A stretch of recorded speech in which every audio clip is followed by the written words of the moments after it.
Hello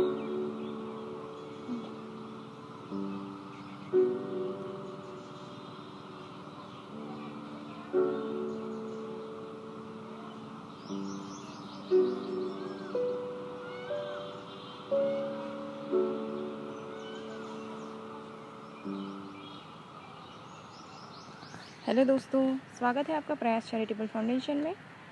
इस video में हम बात करेंगे चैप्टर 11 बिहारी के पार्ट 2 की।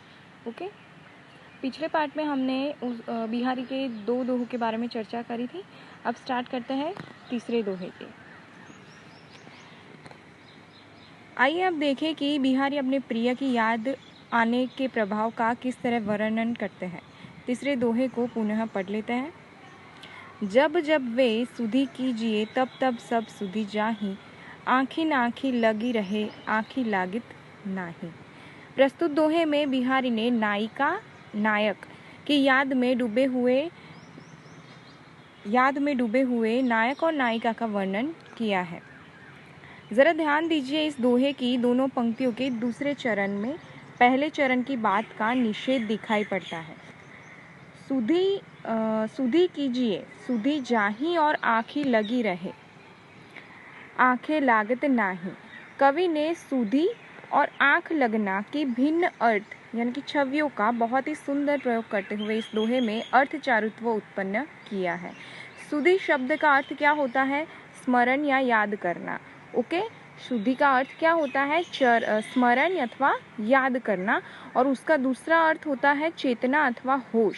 ठीक है, इसके 2 अर्थ होते हैं सुधी शब्द के, एक तो स्मरण अथवा याद करना और दूसरा अर्थ होता है चेतना और होश।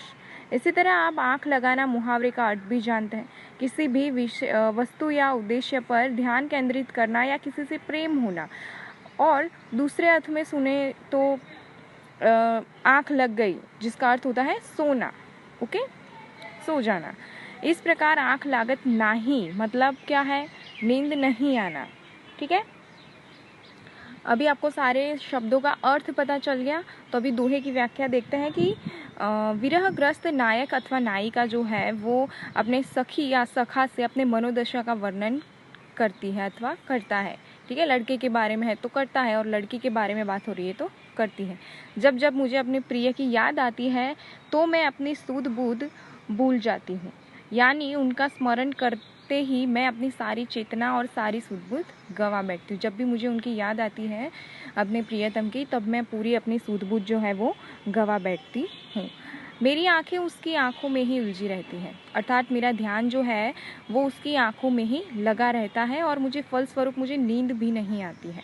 ठीक है, अर्थ नायिका के पक्ष में है, इसी तरह इसके विपरीत नायक के पक्ष में भी अर्थ किया जा सकता है। मतलब कहने का यही जो अर्थ है, ये जो दोहे का अर्थ है कि मेरी आँख में उसकी आँख लगी रहती है और मुझे इस वजह से नींद भी नहीं आती है, तो सेम ये नायक के लिए भी है और नायिका भी ये बोल रही है। ठीक है, टिप्पणी देखते हैं कि आँख लगना मुहावरे की दोनों अर्थ छवियों का एक ही पंक्ति में प्रयोग सराहनीय है। ओके, सुधी शब्द तथा आँख लगना मुहावरे का 2 बार लेकिन भिन्न अर्थों में प्रयोग होने के कारण यह क्या है? यमक अलंकार। ठीक है, यहाँ भी नया अलंकार आया है, यमक अलंकार, यानी कि सुधी शब्द और आँख लगना मुहावरे का 2 बार लेकिन भिन्न अर्थों में प्रयोग है। समझ रहे?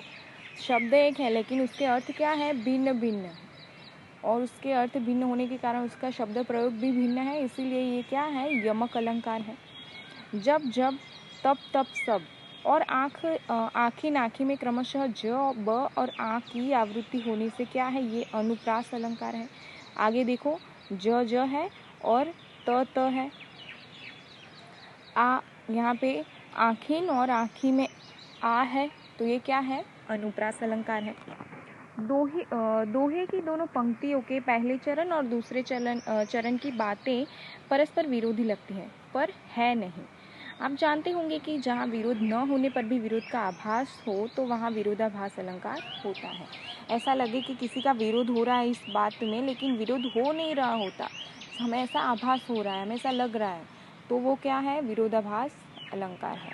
ओके, प्रस्तुत दोहे की तुलना कबीर की इस पंक्ति से भी की जा सकती है। कबीर ने भी सेम एक ऐसा दोहा लिखा है कि सिर राखे सिर जात है, सिर काटे सिर होय। मतलब कि अहंकार होने पर सम्मान और प्रसिद्धि जाती रहती है और अहंकार को त्याग देने से ख्याति और सम्मान प्राप्त होता है।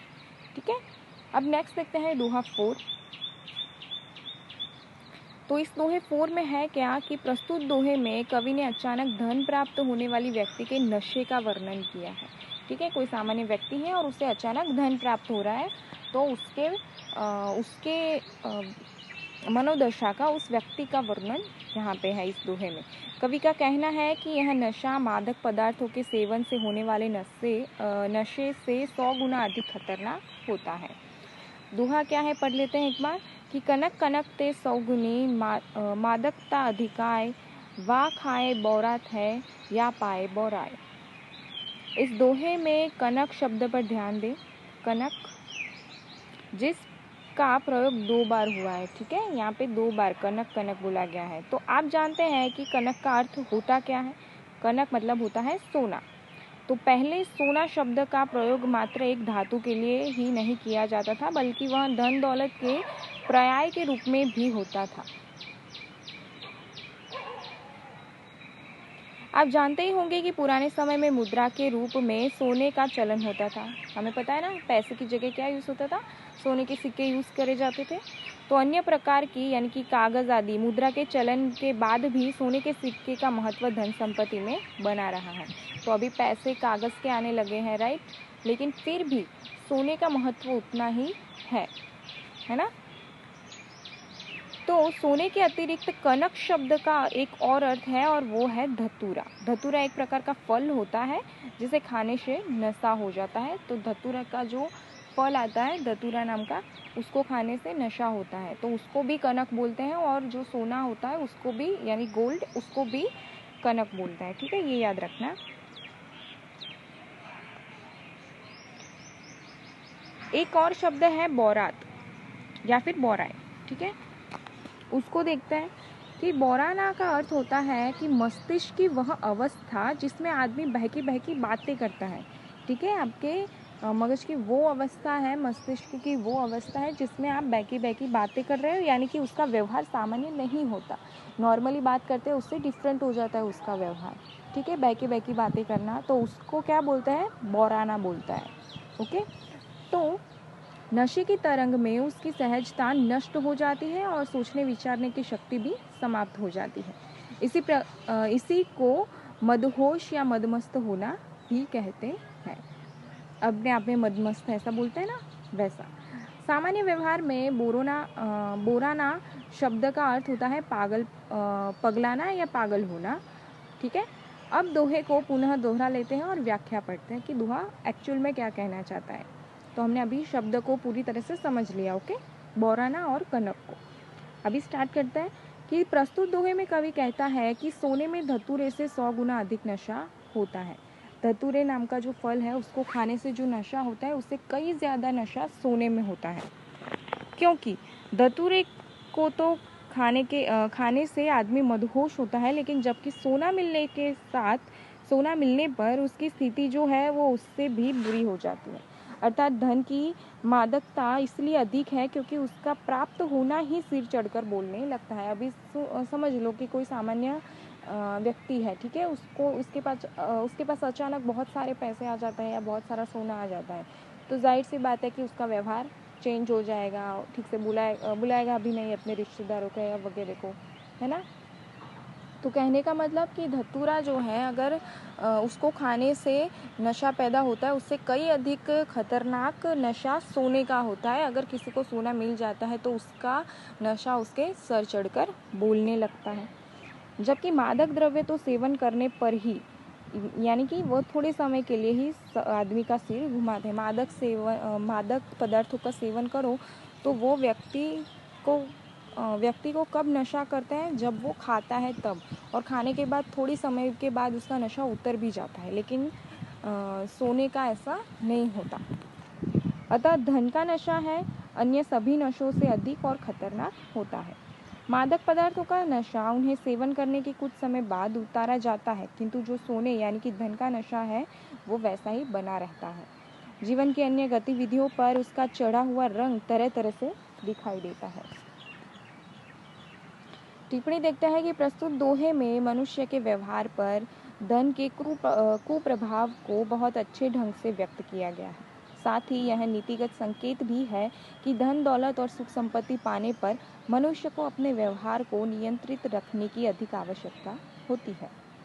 कवि ने कनक शब्द का प्रयोग 2 बार किया और भिन्न अर्थों में किया है। ठीक है, यानी कि एक में सोना भी कहा है और एक कनक को धतूरा कहा है। तो आप समझ गए हैं कि ये क्या कौन सा अलंकार हो गया? यमक अलंकार है। शब्द एक है लेकिन अर्थ क्या है? भिन्न। तो ये क्या हो गया? यमक अलंकार हो गया। तो इस वीडियो को कंटिन्यू करते हैं, मिलते हैं पार्ट 3 में आगे के दोहों के साथ। Bye bye.